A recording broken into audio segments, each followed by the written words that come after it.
He was a man who had buried his heart on the mountain, a widower guarding nothing but the ghosts of a family he couldn't save. She was a woman fleeing a gilded cage, carrying an unborn child as her only shield against a husband's cruelty. When she offered him a wife's vow in exchange for a single night's shelter, it was the desperate trade of a soul that believed it had nothing else of value.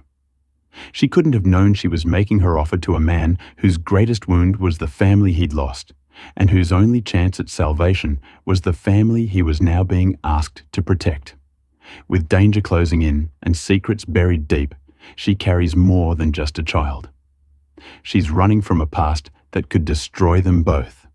Torn between offering protection and keeping his distance, the mountain man faces a choice that could change his life forever.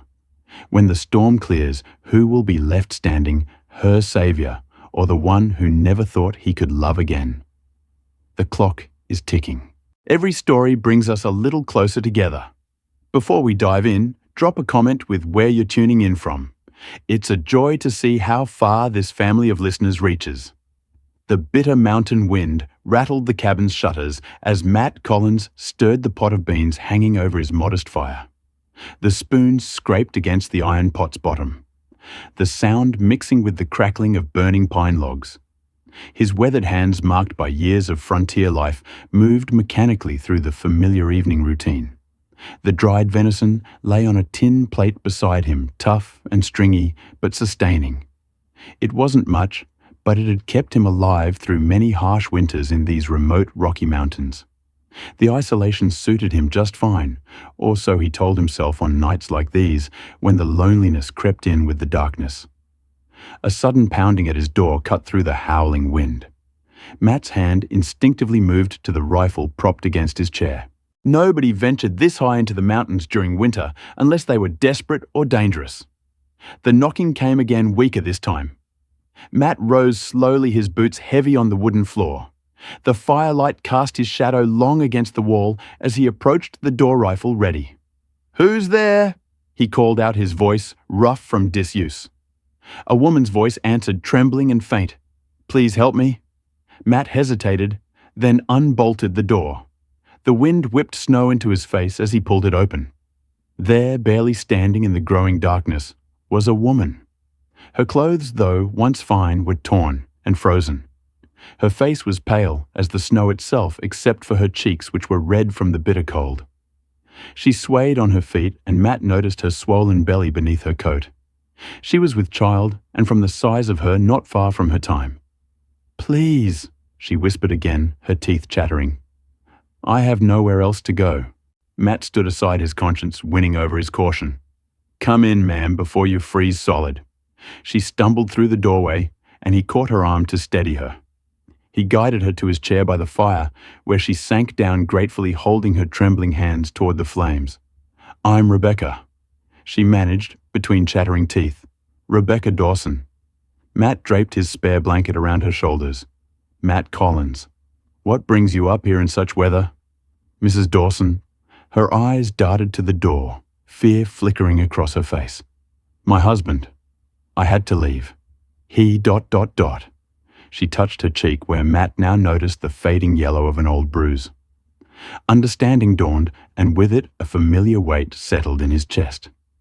He'd seen that same haunted look before, in his sister's eyes years ago. "You're safe here," he said gruffly, turning to the fire to hide his discomfort. He spooned some beans into a tin bowl and offered it to her, along with a piece of the dried venison. "It ain't much, but it's hot." Rebecca accepted the food with trembling hands. "Thank you, Mr. Collins. I can work, cook, clean, whatever you need.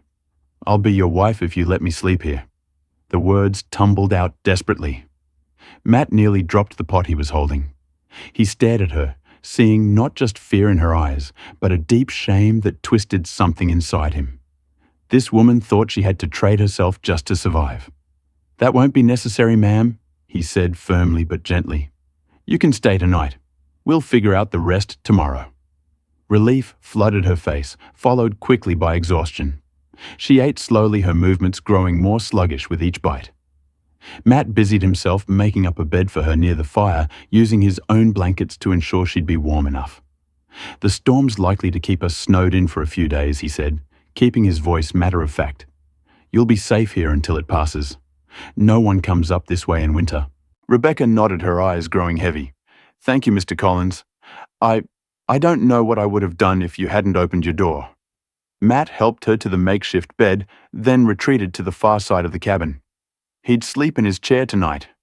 As he watched her settle under the blankets, her hand protectively cradling her belly, even in sleep, he wondered what twist of fate had brought this woman to his door. The wind continued to howl outside. But inside the cabin, there was only the sound of the fire and Rebecca's steady breathing. Matt sat in the shadows, his rifle across his knees, keeping watch over his unexpected guest. Something told him both their lives had just changed irrevocably, though. Whether for better or worse, only time would tell. The grey light of dawn crept through the cabin's frosted windows. Matt's neck ached from sleeping in the chair, but his eyes immediately went to Rebecca, who lay curled beneath the blankets near the dying embers. Her face looked peaceful in sleep, though worry lines still creased her forehead. He moved quietly, adding wood to the fire, and reaching for his dwindling supply of coffee beans. The familiar routine of morning felt different with another person in his cabin. The silence that usually brought him comfort now felt heavy with unspoken questions. Rebecca stirred as the aroma of coffee filled the small space. She sat up slowly, pulling the blankets around her shoulders. "Good morning, Mr. Collins." "Morning," he replied, measuring out a portion of cornmeal for breakfast mush. "Sleep well." "Better than I have in months," she admitted, her voice still rough with sleep. The quiet morning peace shattered as Matt's ears caught a sound that made his spine stiffen, the distinct crunch of horse hooves in snow. Rebecca must have heard it too, because her face went white as paper. "Quick," Matt whispered urgently. "Behind that trunk." Rebecca scrambled to her feet, moving as fast as her condition would allow. She had barely hidden herself when 3 sharp knocks echoed through the cabin. Matt opened the door to find Sheriff Jim Mallory sitting astride his horse Snow, dusting his heavy coat. The lawman's breath clouded in the cold morning air as he touched the brim of his hat in greeting. "Matthews," the sheriff said, using Matt's given name. "Mighty cold morning for a social call." "Reckon it is," Matt replied carefully. "What brings you up this way?" Jim Maller's keen eyes swept over the cabin's interior. "Looking for a woman young expecting. Name's Rebecca Dawson. Her husband reported her missing 3 days ago. Says she ain't in her right mind running off in her condition." Matt's face remained impassive. "Haven't seen anyone. Storm's been too bad for traveling." "That's so." Mallory's gaze lingered on the 2 coffee cups Matt had absent-mindedly set out. "Funny thing is, I found tracks leading this direction before the snow covered them, and you've got a reputation for helping folks in trouble, Matthews." "That was a long time ago, Jim." The sheriff nodded slowly. "Maybe so, but I'm telling you straight, harboring a runaway wife is against the law. If you know anything, now's the time to speak up. Like I said, haven't seen anyone." "I'll be keeping an eye on this area," Mallory warned. "That woman needs to go home to her husband, where she belongs." Matt's jaw tightened, much obliged for the warning sheriff. After Mallory rode away, Matt waited until the hoof beats faded completely before closing the door. Rebecca emerged from her hiding place trembling. "He'll be back," she whispered. "Charles won't stop looking for me." Matt poured them both coffee, his movements deliberate as he gathered his thoughts. "Tell me true now. What kind of trouble am I in for helping you?" Rebecca's hands wrapped around the warm cup, but she didn't drink.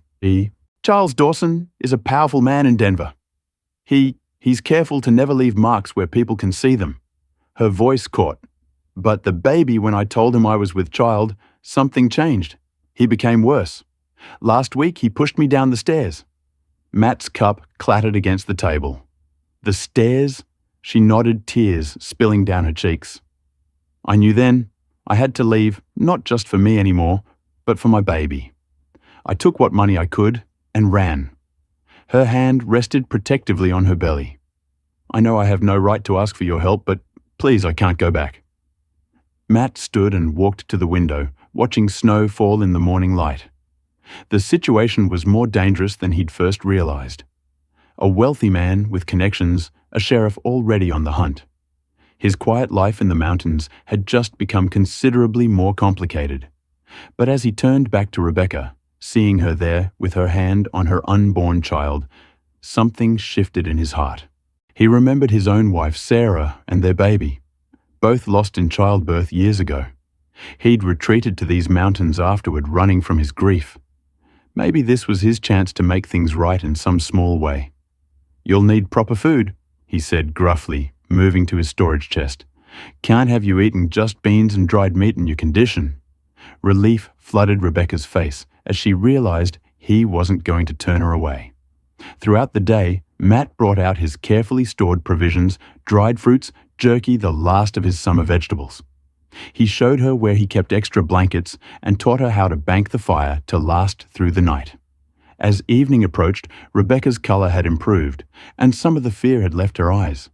She moved around the cabin with more confidence, helping to prepare their evening meal. But Matt couldn't shake the unease that had settled over him after Mala's visit. The sheriff's warning echoed in his mind, reminding him that their peaceful day might be their last for a while. The days stretched into a peaceful rhythm as winter's grip held firm on the mountain. Each morning, Matt would wake to find Rebecca already up, her quiet humming filling the cabin as she prepared breakfast. The sound stirred something in him he thought long buried, a sense of home. "You need to learn to split wood," Matt told her one crisp morning, leading her to the chopping block. "Can't always count on having someone around to do it for you." Rebecca nodded determination in her eyes. Matt showed her how to stand, how to grip the axe handle just so. Her first few swings barely bit into the wood, but she didn't give up. By midday, she had managed to split several logs, her face flushed with pride. "Not bad for a beginner," Matt said, the closest he'd come to a compliment in years. In return, Rebecca taught him skills he'd let slide since Sarah's passing. She sat with him by lamplight, showing him how to patch holes in his worn shirts. Her nimble fingers guided his through the motions of threading a needle, her patience never wearing thin at his clumsy attempts. "My mama taught me to sew before I could walk," she said, sharing stories of her childhood on a ranch outside Denver. "We didn't have much, but she made sure we always looked presentable for Sunday service." Matt found himself listening intently to her tales of life before Charles Dawson entered her world. She spoke of helping her father with the cattle of summer picnics by the creek, of a time when laughter came easily, but she never failed to give thanks for what she had now. Even in these humble circumstances, every meal began with Rebecca bowing her head in prayer. At first, Matt would sit uncomfortably, watching her lips move in silent devotion. But as days passed, he found himself waiting for these quiet moments, reminded of his own forgotten faith. She taught him the art of bread making, a skill he'd never mastered. "The secret," she explained, kneading dough with practiced hands, "is patience. You can't rush good bread, just like you can't rush healing." The words struck deeper than she knew. When the storm clouds gathered thick and grey one morning, Matt knew he couldn't put off the supply run any longer. Rebecca needed herbs for her pregnancy, and their stores were running low. "It's too dangerous," Rebecca protested, watching him prepare for the journey. "What if someone recognizes you?" "We ain't got much choice," Matt replied, pulling on his heavy coat. "That baby ain't waiting for spring." The trip into town set his nerves on edge. Every face seemed suspicious, every glance holding possible recognition. He kept his head down as he gathered supplies, his heart pounding when he heard the sheriff's voice from the general store. But he didn't leave until he had everything Rebecca needed, including the precious herbs that would ease her discomfort. When he returned, the relief in Rebecca's eyes made the risk worthwhile. That evening, as they sat down to a simple supper of fresh bread and bean soup, Matt found himself studying her face in the firelight. She had filled out some since her arrival, the haunted look in her eyes slowly fading. He thought about the stranger who had passed through last week, offering to take Rebecca to safety in California. The man had seemed trustworthy enough, with connections to a women's aid society. It would have been the sensible thing to do. Send her away, return to his solitary life. But watching her now, Humming softly as she mended one of his shirts, Matt realized he couldn't imagine the cabin without her presence. Her strength in facing each day her gentle ways, the quiet faith that sustained her, all had worked their way past his carefully built walls. Yet doubt gnawed at him. What right did he have to keep her here? He was just a rough mountain man marked by loss and years of isolation. She deserved better than hiding in a remote cabin, always looking over her shoulder. "Penny for your thoughts," Rebecca said, breaking into his reverie. Matt shifted in his chair, uncomfortable with the warmth her smile stirred in him. Just thinking about supplies for when the baby comes, he lied, though the concern wasn't entirely false. Rebecca's hand rested on her growing belly, a gesture that had become familiar. "The Lord provides," she said simply, her faith unwavering even here in this humble shelter, so far from the life she'd known. Matt nodded, but his thoughts remained troubled.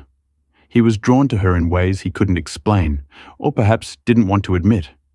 Her vulnerability touched something protective in him, while her quiet strength awakened feelings he'd thought long dead. The winter storm showed no sign of mercy as January stretched into February. Snow piled high against the cabin walls, and the wind's mournful song became a constant companion. Inside the cabin, however, a different kind of warmth had begun to grow. Matt watched as Rebecca moved about their shared space, her movements slower now with the weight of her advancing pregnancy.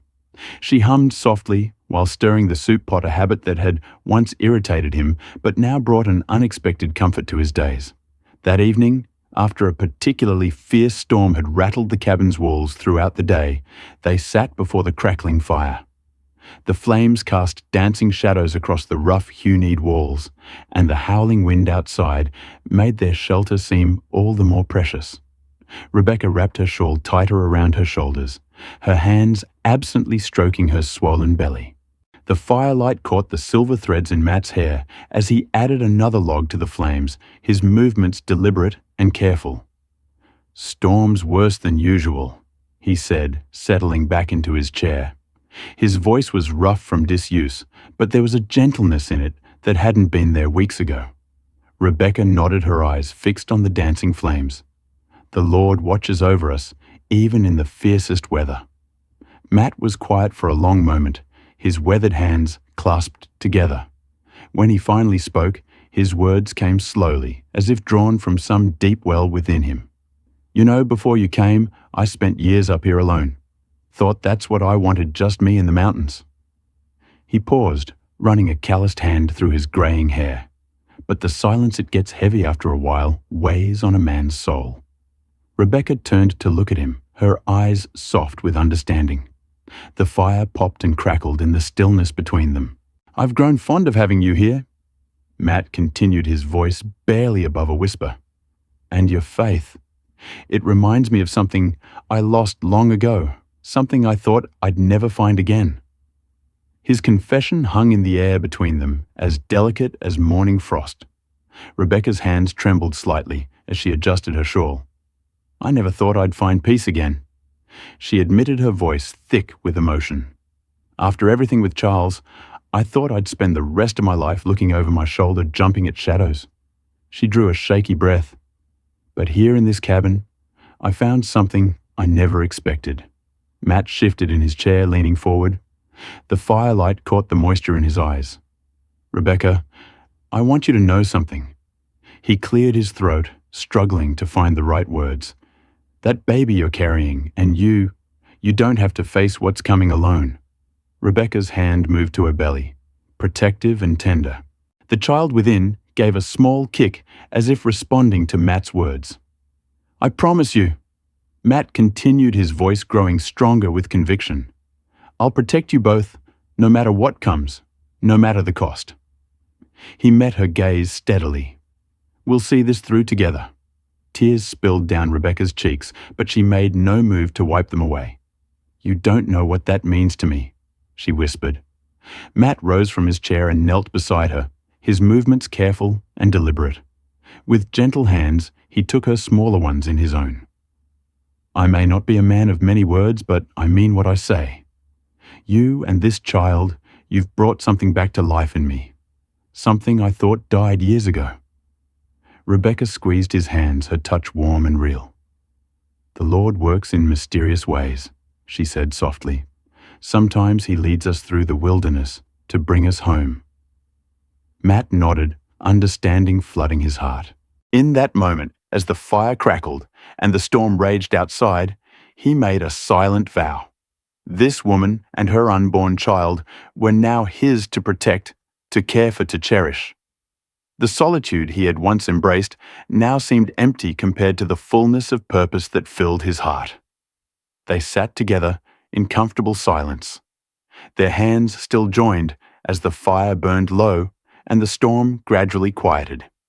The mountain winds that had once seemed so lonely now sang a different song, one of hope, of family, of new beginnings. Through the cabin's small window, the first stars of evening began to peek through breaking clouds, their light a testament to the storm's passing.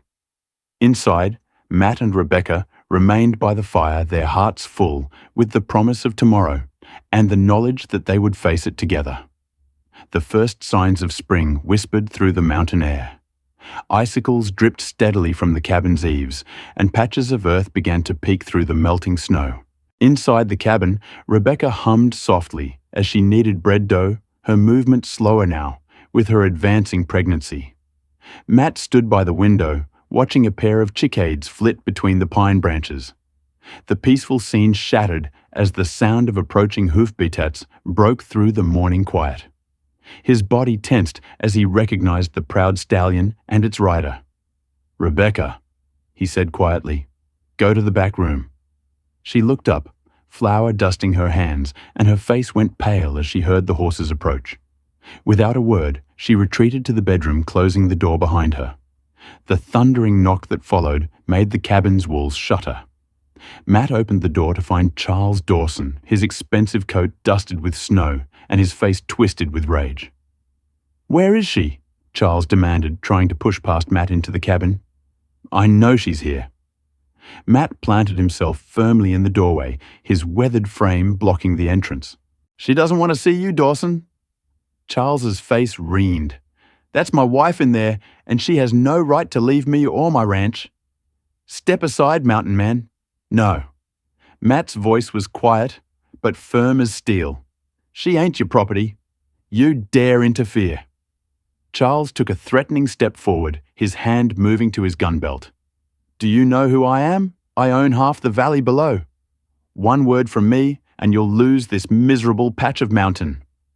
The bedroom door creaked open, and Rebecca emerged, her face pale, but determined. "I'm not going back with you, Charles." Charles's eyes narrowed as he took in her swollen belly. "That's my child you're carrying. You think I'll let you keep it from me? The only thing you gave that child was fear." Rebecca said, her voice trembling, but strong. "I won't let you hurt us anymore." Matt shifted slightly, keeping himself between Charles and Rebecca.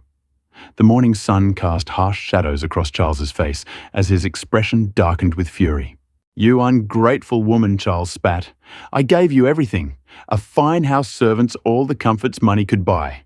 And this is how you repay me, by running off to live in squalor with this mountain savage. He's shown me more kindness in these few months than you did in all our years together," Rebecca replied. Her hand rested protectively over her belly. Charles's face contorted with rage. He drew his pistol, pointing it at Matt. "Move aside, or I'll put you down like the animal you are." Matt didn't flinch. His voice remained steady as he spoke. "You can threaten me all you want, Dawson, but she's not leaving with you. Not today. Not ever." The tension crackled between them like lightning before a storm. Charles's finger tightened on the trigger, but something in Matt's unwavering gaze made him hesitate.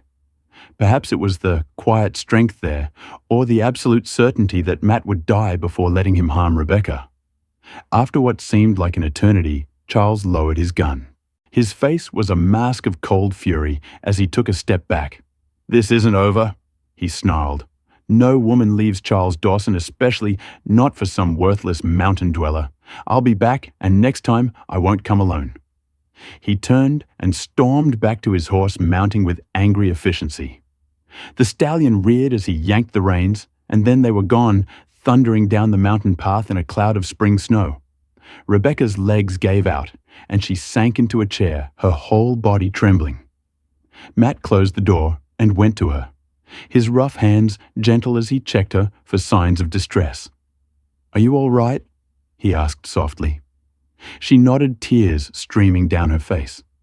"I was so afraid he would shoot you." Matt knelt beside her chair, taking her trembling hands in his. "I meant what I said.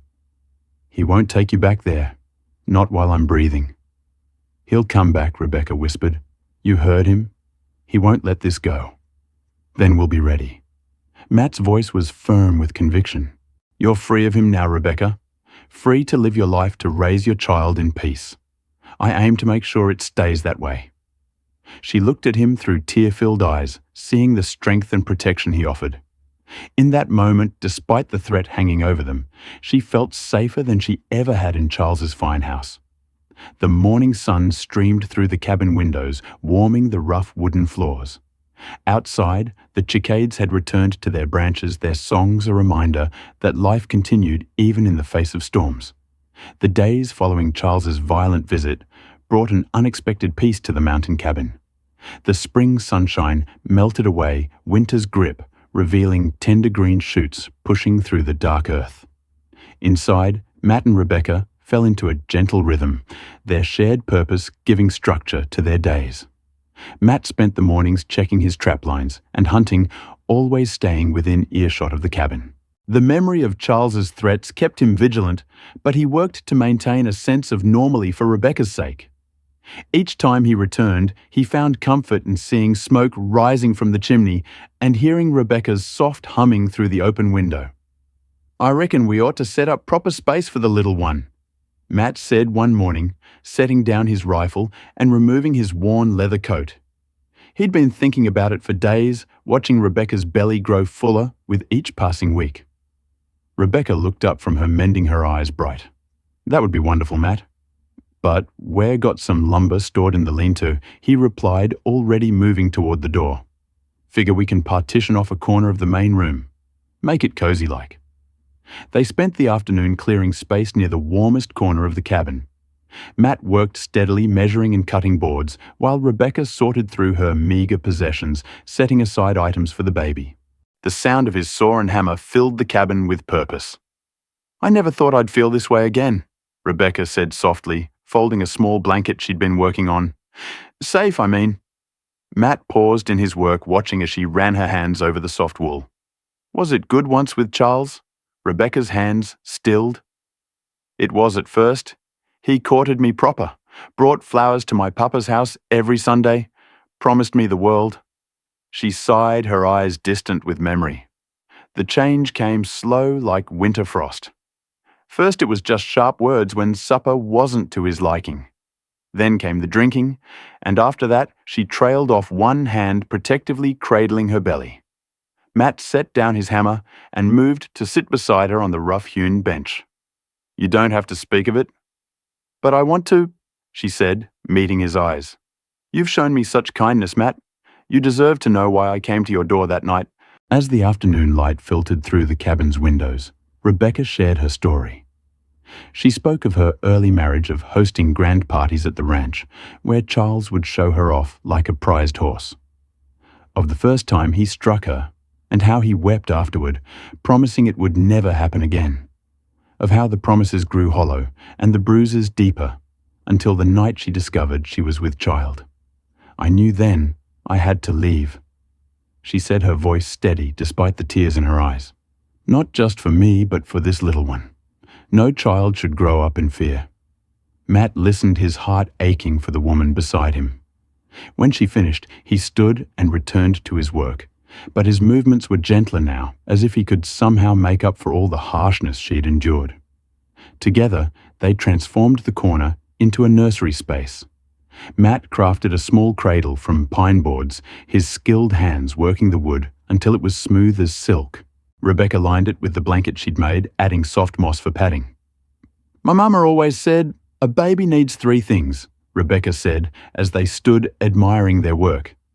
"A warm place to sleep, plenty of milk and love, She smiled, touching the cradle's curved edge. I reckon we've got all three here. The days settled into a peaceful pattern. Matt taught Rebecca about the mountains, healing herbs, showing her which plants would ease the birth pains when her time came. She shared stories of her childhood on her father's farm, of summer nights spent counting stars and winter evenings gathered around the Bible. One evening, as they sat by the fire after supper, Rebecca's hand flew to her belly.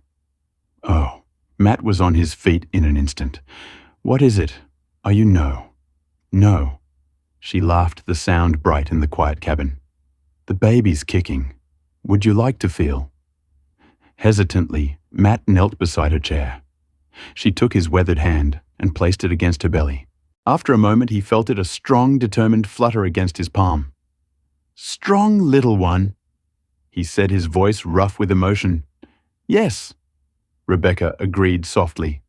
Strong and free, thanks to you. The fire crackled warmly, casting dancing shadows on the walls of their shared home. Outside, the mountain night was settling in, peaceful and vast. In that moment, the threats of the past seemed distant, unable to touch the sanctuary they'd built together. The mountain evenings settled in quietly, wrapping the cabin in deepening shadows. Matt stoked the fire, while Rebecca prepared a simple supper of cornbread and beans. The peaceful routine they'd established over the past weeks had almost made them forget the dangers that lurked beyond their sanctuary. The sudden thunder of hoof-beats shattered their evening calm. Matt's hand instinctively went to his rifle, but he relaxed slightly when he recognized Sheriff Mallory's distinctive whistle, their arranged signal. Rebecca quickly retreated to the back room while Matt moved to answer the door. Evening, Matt, Sheriff Mallory said, removing his snow-dusted hat as he stepped inside. His weathered face was etched with concern. Got some news you need to hear. Matt gestured toward the rough-hewn table. Reckon you'd better sit then. The sheriff settled into a chair, his eyes scanning the cabin's interior. The signs of Rebecca's presence were evident. A half-finished piece of mending on a chair, herbs drying from the rafters, the new curtains at the windows. He sighed heavily. Charles Dawson's been making the rounds.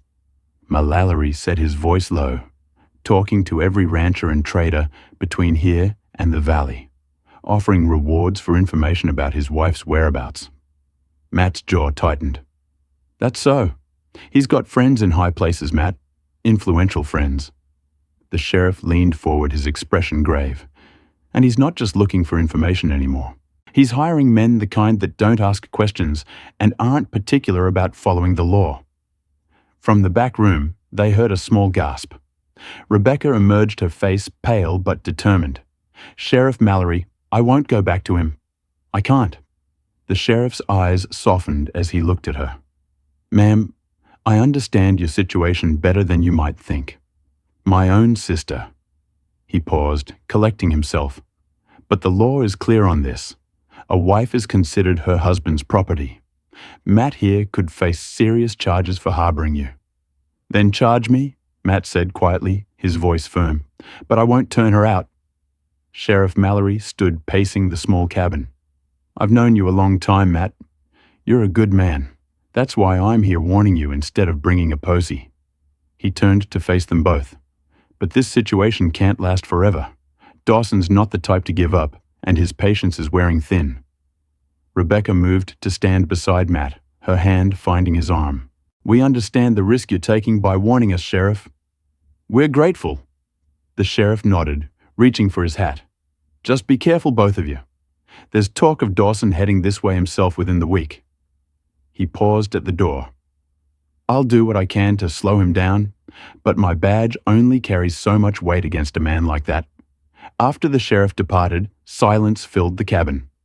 The fire crackled in the hearth, and somewhere in the distance, a lone wolf howled. Matt moved to check the door's heavy bar, while Rebecca sank into a chair, her hands protectively cradling her belly. Maybe we should leave, she said softly. Find somewhere farther north, where Charles won't think to look. Matt turned from the door.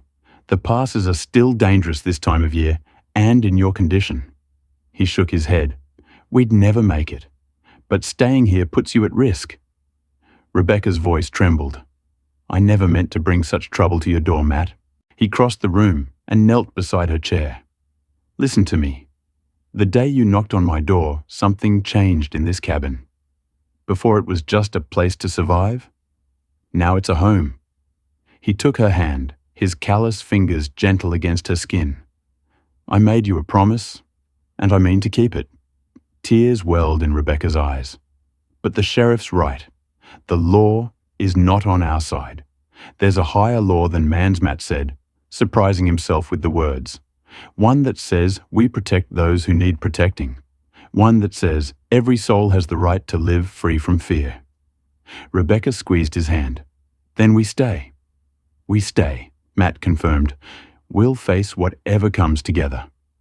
They spent the rest of the evening making plans, discussing ways to better secure the cabin and establish escape routes if needed. But beneath their practical preparations lay a deeper truth. They had found something worth fighting for in each other, something neither was willing to surrender to fear or force. As the night deepened around their mountain sanctuary, they knew their peace might soon be shattered. But for now, they had this moment, this quiet strength between them, and the certainty that whatever came next, they would face it as one. The mountain winds howled through the trees as Matt worked tirelessly to fortify the cabin. His hands moved with practiced efficiency, nailing sturdy planks across the windows. The constant thud of his hammer echoed through the clearing, matching the worried rhythm of his heart. Inside, Rebecca rested in the bed he'd built for her. Her breathing labored. The past few days had taken their toll. Her face was pale, and she moved with increasing difficulty. Matt noticed how she winced with each step, though she tried to hide it. The windows are secure now, he said, stepping inside and brushing sawdust from his shirt. Nobody's getting through there without making enough noise to wake the dead. Rebecca managed a weak smile. Thank you, Matt. I don't know what I'd... She stopped suddenly, gasping as her hand flew to her swollen belly. Matt was at her side in an instant. What is it, the baby? Just another pain, she assured him, but her voice trembled. They're getting stronger, though. Matt nodded, trying to hide his concern. He'd been stockpiling clean linens and boiling water regularly, knowing the time was near. But the fear of something going wrong gnawed at him constantly. He knew nothing about delivering babies. That night, as the temperature dropped and snow began to fall, Rebecca's condition worsened. Matt was stoking the fire when he heard her cry out. He turned to find her doubled over, clutching the table for support. Matt, she whispered, her eyes wide with fear. It's time. He helped her to the bed, his hands shaking as he arranged the blankets. Rebecca's face contorted with another contraction, and she gripped his hand with surprising strength. I don't know what to do, he admitted, his voice rough with emotion. I've never just stay with me, Rebecca panted. God will guide us through this. For the first time in years, Matt found himself praying. The words came haltingly at first, then, with increasing urgency as Rebecca's labor intensified. Hours passed in a blur of pain and determination. Matt kept the fire blazing, brought water, and supported Rebecca as best he could. You're doing fine, he encouraged, though his heart raced with every cry of pain. Just hold on. Rebecca's faith never wavered. Even as the labor grew more difficult between contractions, she would whisper prayers, her voice growing weaker, but her spirit remaining strong. Matt found himself joining her, adding his own quiet pleas to hers. The night seemed endless. Matt's world narrowed to the small space between the bed and the fire, to Rebecca's labored breathing and the steady tick of the clock on the wall. Outside, the storm raged on, but inside the cabin, time seemed to stand still. Finally, as the first grey light of dawn began to seep through the cracks in the shutters, Rebecca's struggles reached their peak. Matt held her hand, his own prayers now flowing freely as she gave one final tremendous push. The sound of a baby's first cry filled the cabin. Matt's hands trembled as he wrapped the tiny boy in a clean blanket. The child was perfect small, but strong, with a healthy set of lungs that announced his arrival to the world. As he placed the baby in Rebecca's arms, Something shifted inside him. The sight of them together, Rebecca's exhausted but radiant smile, the tiny fingers curling around her thumb, filled him with an emotion he couldn't name. "He's beautiful," Rebecca whispered, tears streaming down her face.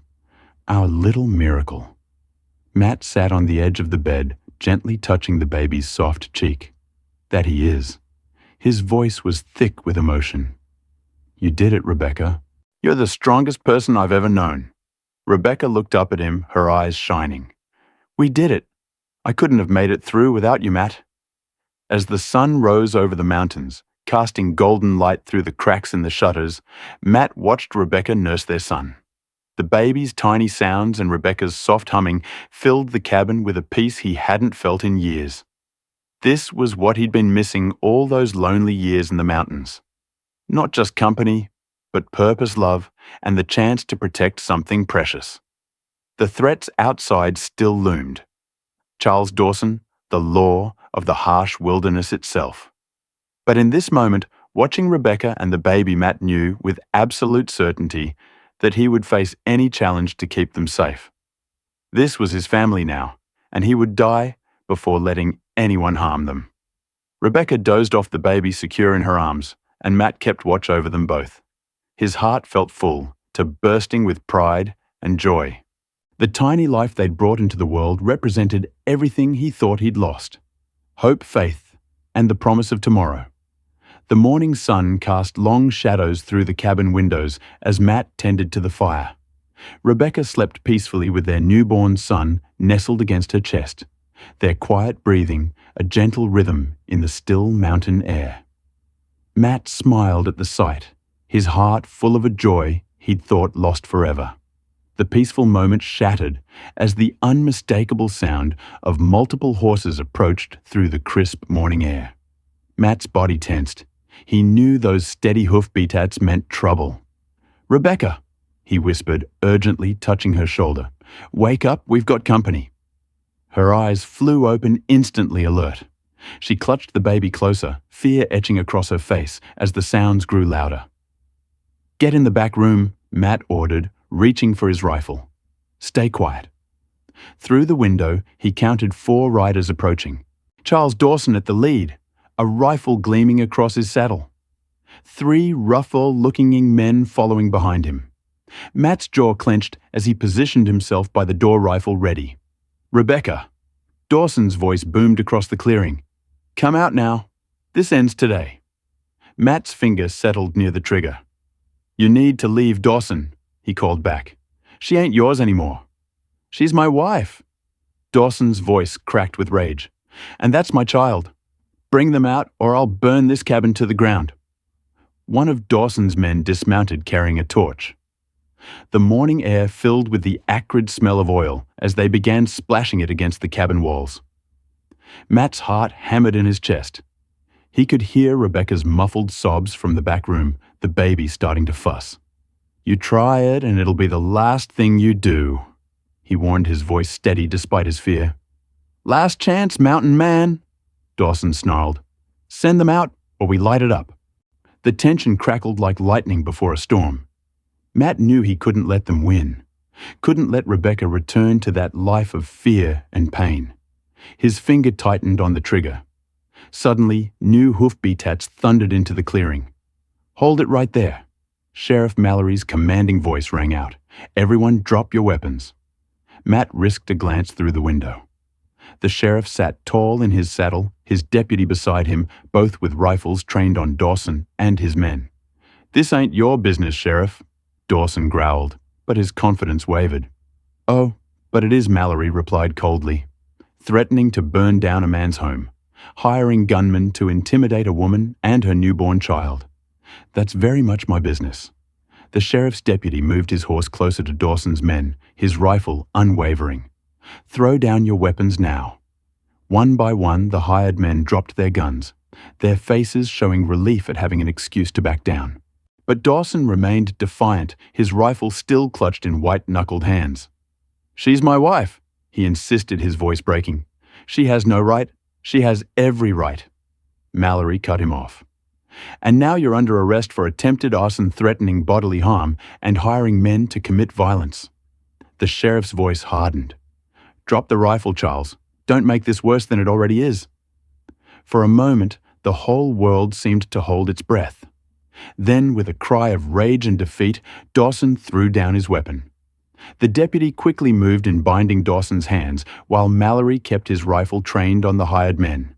"You boys best ride out of my jurisdiction," the sheriff warned them, "and don't come back. They didn't need to be told twice." Within moments, they had mounted up and disappeared into the trees, leaving their employer to face justice alone. Matt lowered his rifle and opened the cabin door. Rebecca emerged from the back room. The baby held close, her face stray with tears, but her eyes blazing with determination. "It's over," Mallory said, dismounting to secure Dawson's bonds. "He won't trouble you anymore." Rebecca stepped onto the porch, looking down at her former husband as he knelt in the dirt. "I'm free of you, Charles," she said quietly.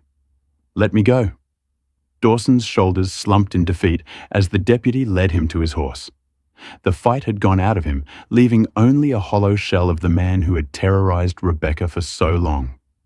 As the sheriff prepared to leave with his prisoner, he turned to Matt and Rebecca. "You folks take care now. I'll make sure he faces justice for what he's done." Matt nodded his thanks, but he could see the shadow in Rebecca's eyes. Even with Dawson headed for jail, the scars of her past would take time to heal. She stood on the porch, watching until the sheriff and his prisoners disappeared from view, then turned to Matt with tears in her eyes. "Will we ever truly be safe?" she whispered. Matt wrapped his arm around her shoulders, drawing her and the baby close. "We're together now," he said softly. "That's what matters." The mountaineer felt different in the days following Charles Dawson's arrest. Matt noticed how Rebecca's shoulders gradually relaxed, how her smile came more easily. The baby, whom they named Samuel, grew stronger each day, his cries echoing through the cabin with healthy vigor. One evening, as they sat by the fire, Rebecca broke their comfortable silence. "I keep thinking about what happened," she said softly, cradling Samuel against her chest. "Every time I close my eyes, I see Charles standing there with that torch." Matt sat down his coffee cup and turned to face her. "He can't hurt you anymore. Sheriff Mallory will make sure of that." "I know." Rebecca's fingers traced gentle circles on Samuel's back. "But this cabinet holds so many memories now, both wonderful and terrifying." The firelight cast dancing shadows on the rough-hewn walls as Matt considered her words. He understood what she meant.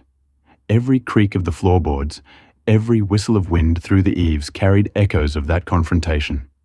"Maybe," he said slowly, "it's time for a change." Rebecca looked up, her eyes questioning. "What do you mean?" "I heard tell of old Jim Walker's ranch down in the valley. He's looking for help. Someone who knows their way around horses and cattle." Matt's voice grew stronger as he spoke. "He's a good man, fair-minded, treats his people right. A ranch." Rebecca's voice held a mix of hope and uncertainty. "But would he want us?" Matt reached over and took her hand. "Walker knows me from way back. He's been trying to get me to work for him for years." He squeezed her fingers gently, and he could use a woman's touch around the place. His wife passed 2 winters ago. Over the next few days, they discussed the possibility more seriously. The cabin had served its purpose as a sanctuary, but now it felt like a reminder of darker times. Spring was coming, bringing with it the promise of new beginnings. One morning, Matt rode down to Walker's ranch. The old rancher met him on the porch, his weathered face breaking into a broad smile. "Well, if it ain't Matt Collins finally coming down from his mountain." Walker's laugh was warm and genuine. "What brings you here, friend?" Matt explained their situation, watching Walker's expression grow serious as he described Rebecca's ordeal and their need for a fresh start. When he finished, the rancher was quiet for a long moment. "Seems to me," Walker said finally, "that the good Lord works in mysterious ways. I've been needing a reliable hand, and my cook just left for California." He stood extending his hand. "When can you start?" The next week passed in a flurry of activity. Matt and Rebecca packed their meager belongings, leaving behind what they didn't need. The cabin that had sheltered them through the winter would remain a refuge for other travelers, just as it had been for Rebecca on that stormy night. Their arrival at the ranch marked a new chapter. Walker had prepared a small house for them, separate from the main building, but close enough to be convenient. It was simple but solid, with real glass windows and a proper wooden floor. Rebecca stood in the doorway of their new home, Samuel sleeping peacefully in her arms. "It's perfect," she whispered, taking in the neat room with its fresh swept floors and cheerful curtains. Matt watched her face light up as she explored their new space. The ranch stretched out before them, a patchwork of corral and pastures surrounded by distant mountains. The sound of cattle lowing and horses nickering drifted on the breeze, along with the shouts of cowboys going about their work. "Welcome home," Walker called from his porch. "Supper's at 6:00, and we're mighty glad to have you both." That evening, as they sat around Walker's table, Matt felt a peace he hadn't known in years. Rebecca was already discussing plans for the kitchen garden with Walker, her natural warmth drawing out the old rancher's fatherly side. Samuel slept contentedly in a borrowed cradle, and the other ranch hands treated them with respectful curiosity. Later, standing outside their new home under a sky full of stars, Matt pulled Rebecca close. "You reckon we made the right choice?" he asked softly. Rebecca leaned into his embrace, her head resting against his shoulder. "I know we did," she replied. "This is where we belong, Matt, where Samuel can grow up safe and loved." The mountain cabin had given them shelter when they needed it most. But here, surrounded by good people and honest work, they could build something lasting. Matt had protected the family he never knew he needed. And now he could watch them thrive. As they stood together in the cool evening air, the ranch settling down for the night around them, Matt felt the last of his mountain man's solitude melt away. He had found his purpose, his peace, and his home. Spring crept into the valley like a gentle awakening. The snow retreated from the pastures, revealing tender green shoots beneath. At the Walker Ranch, new life stirred everywhere. In the fresh calves wobbling beside their mothers, in the wild roses climbing the fence posts, and in the growing strength of young Samuel. Matt stood at the corral, watching the sunrise paint the mountains gold. The morning air carried the sweet scent of fresh hay and warming earth. His hands, once accustomed to the solitary work of trapping, now knew the rhythm of ranch life, the daily feeding, the mending of fences, the careful training of young horses. "Breakfast ready," Rebecca's voice carried from their small house, and Matt couldn't help but smile. The sound of her calling him home still felt like a miracle. Inside, Rebecca had transformed their modest dwelling into something truly special. Curtains she'd sewn herself brightened the windows, and the scent of fresh biscuits filled the air. Samuel, now 4 months old, lay contentedly in his cradle, cooing at the sunbeams, dancing across his blanket. "Jim says the spring cattle drive starts next week," Matt said, settling at the table. "Reckon I'll be gone about 10 days. Rebecca nodded, setting a plate before him. "We'll manage just fine. Sarah Walker's been teaching me about the vegetable garden, and I've got plans for a proper herb patch." Her eyes sparkled with enthusiasm. "Maybe even some flowers too." Matt watched her move about the kitchen, noting how different she seemed from the frightened woman who'd appeared at his cabin door that winter night. Her steps were lighter now. Her smile came easier. The shadows of fear that had haunted her eyes were fading, replaced by a quiet confidence. After breakfast, Matt headed out to work with the other hands. The days were full of physical labor, breaking horses, repairing winter damage to the corral, preparing for the spring drive. But unlike his solitary life in the mountains, this work brought satisfaction beyond mere survival. Each improvement to the ranch felt like an investment in their future. Rebecca found her own rhythm on the ranch. She took pride in keeping their home, but also discovered joy in helping Sarah Walker with the larger ranch operations. The two women formed a close friendship, sharing recipes and stories as they worked side by side in the expanding kitchen garden. The Lord provides, Rebecca would say each evening as they sat down to supper, her faith as steady as the mountains themselves. Matt, who had long ago turned away from such beliefs, found himself moved by her unwavering trust. He saw how her faith had carried her through the darkest times and how it now brightened their days with hope. Samuel grew stronger with each passing week. His laughter became a familiar sound around the ranch, drawing smiles from even the most weather-worn cowboys. Matt discovered a deep well of tenderness within himself as he watched the boy grow, marveling at each new achievement. The first time he rolled over his first real smile, the way his tiny fingers would grasp Matt's rough ones. The memory of the mountain cabin gradually faded into the background of their lives, though they spoke of it sometimes in the quiet evenings. It had been their sanctuary in a time of desperate need, but now they were building something more permanent, more meaningful. "I never thought I'd find this kind of peace again," Rebecca confessed one evening as they sat on their small porch. Samuel slept peacefully in her arms, while the setting sun painted the sky in brilliant oranges and pinks. After everything with Charles, and I'd lost hope in ever having a real home, Matt reached over and took her free hand, his calloused fingers gentle against her skin. "Reckon we both found something we weren't looking for." He paused, watching a pair of hawks circling lazily overhead. "Never thought I'd want more than my solitude up there in the mountains.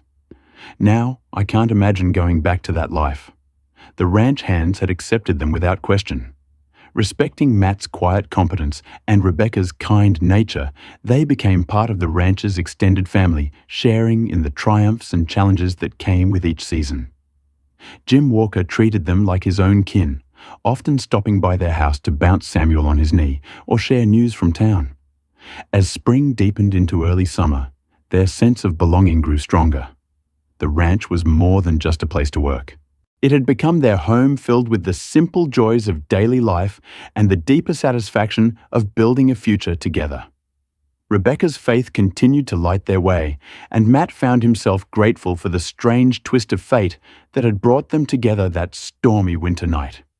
Each day brought new challenges and rewards, but they faced them together, their bond growing stronger with each passing season. The mountain cabin had given them shelter when they needed it most. But here on the ranch, they were truly thriving. The seasons turned like pages in a well-loved book, marking the passage of their first year on the Walker Ranch. Summer heat gave way to autumn's crisp mornings. Then winter's familiar chill before spring returned once again to paint the valley in fresh colors. Joshua grew from a tiny infant into a sturdy baby, his dark curls and bright eyes capturing everyone's attention. He took his first steps in the ranch house kitchen, tottering between Rebecca's outstretched arms and Matt's steady hands, while Sarah Walker clapped in delight. The prosperity of their new life showed in small but meaningful ways. Their house gained comfortable furnishings, a proper rocking chair for Rebecca's sturdy shelves Matt built himself, and a special cradle Jim Walker crafted for Joshua. Their pantry stayed well stocked, and Rebecca's garden flourished under her careful tending. Every Sunday morning they joined the stream of wagons and riders heading to the white-painted church in town. Matt, who had once avoided such gatherings, found himself drawn to the sense of community. He watched Rebecca sing hymns, her voice clear and strong, while Joshua dozed against her shoulder. The faith that had sustained her through dark times now seemed to light their path forward. Their place in the community grew stronger with each passing month. When the Peterson family lost their barn to lightning, Matt was among the first to help rebuild. Rebecca organized the women to provide meals for the workers, and together they turned tragedy into a demonstration of neighborly love. One crisp evening, as the sun painted the mountains in shades of purple and gold, Matt sat on their porch watching Rebecca tend to her flowers. Joshua played nearby, stacking wooden blocks Matt had carved for him. The sight filled his chest with a warmth he'd never known in his solitary days. "Reckon I never knew what I was missing all those years," he said softly, more to himself than anyone else. Rebecca looked up from her gardening, wiping her brow with the back of her hand. "What's that?"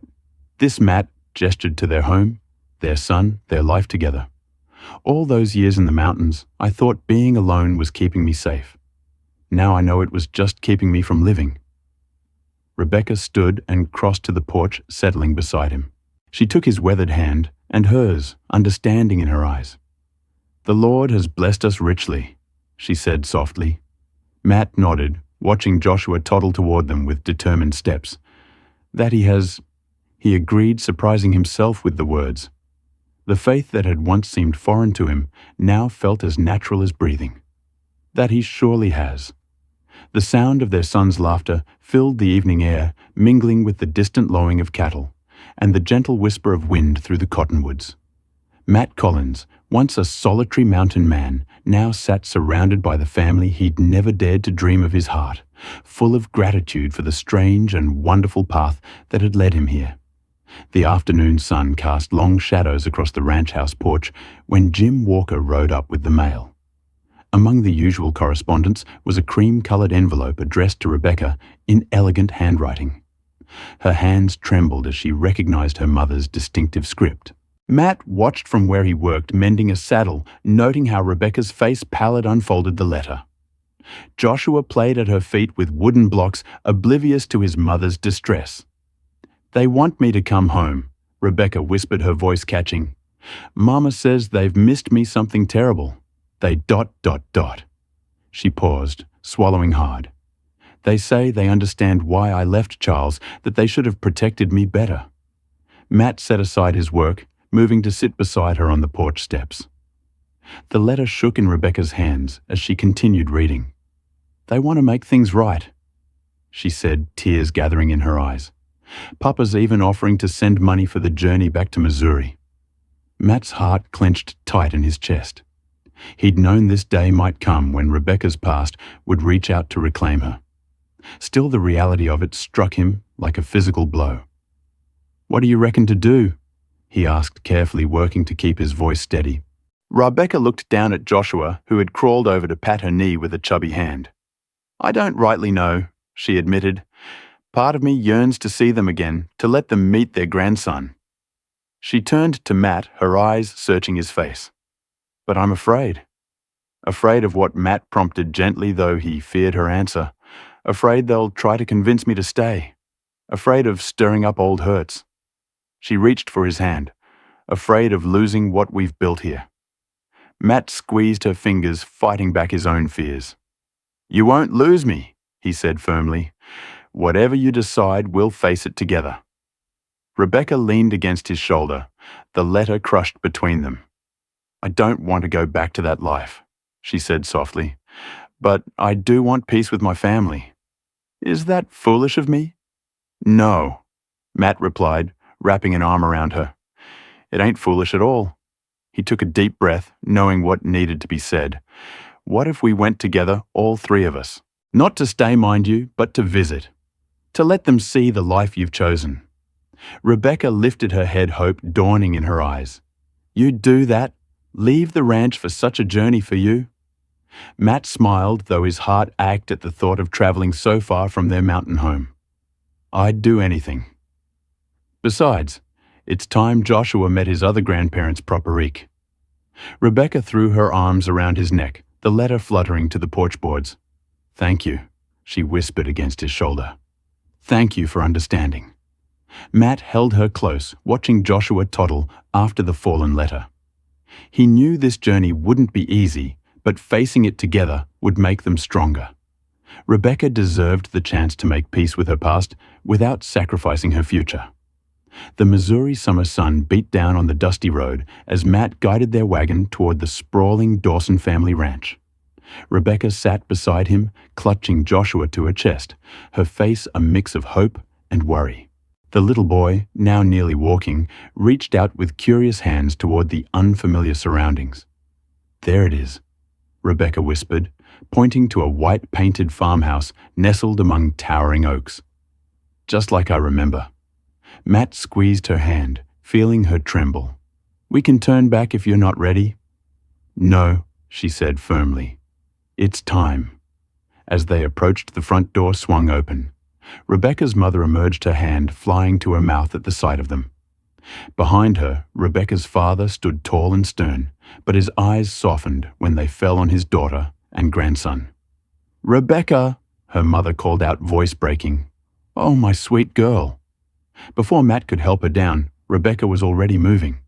Joshua balanced on her hip as she hurried toward her parents. Her mother enveloped them both in an embrace, tears flowing freely. Her father joined them, his weathered hands gentle as he touched Rebecca's shoulder. "We've been praying for this day," her mother said, pulling back to look at Joshua. "And this must be our grandson." Matt approached slowly, giving them space for their reunion. Rebecca's father turned to him, extending a callous hand. "Thank you," he said gruffly, "for protecting our daughter when we failed to." The days that followed were filled with long conversations, shared meals, and the healing of old wounds. Rebecca's parents listened with tears as she shared her story, their hearts breaking at what she'd endured. But they also saw the joy she'd found with Matt, the way Joshua thrived under their care, and the strength of their love. On their final evening, they gathered on the wraparound porch. The setting sun painted the sky in brilliant oranges and pinks, reminding Matt of their own ranch waiting for them back home. "You've built a beautiful life," Rebecca's mother said, bouncing Joshua on her knee. "We can see how happy you are." Rebecca leaned against Matt's shoulder, her face peaceful. "I am happy, Mama. I found where I belong." The journey back to their ranch felt different, lighter somehow. As they crested the final hill, their home came into view, bathed in golden evening light. Matt helped Rebecca down from the wagon, Joshua sleeping soundly in her arms. They stood together hand in hand, watching the sun sink behind the mountains. The ranch stretched before them, promising a future filled with possibility and love. "Welcome home," Matt said softly. Rebecca squeezed his hand, her eyes bright with joy. "I've never been more certain of anything," she replied. "This is where we belong together." In that moment, watching the sunset paint their world in gold, Matt knew that every trial had led them here. He had found not just a family, but a faith renewed through Rebecca's unwavering spirit. Whatever challenges lay ahead, they would face them together. Their love stronger for having been tested by fire and found true. If this story made you pause, reflect, or even smile, don't forget to subscribe. I post daily, and the next story might be exactly what you need to hear.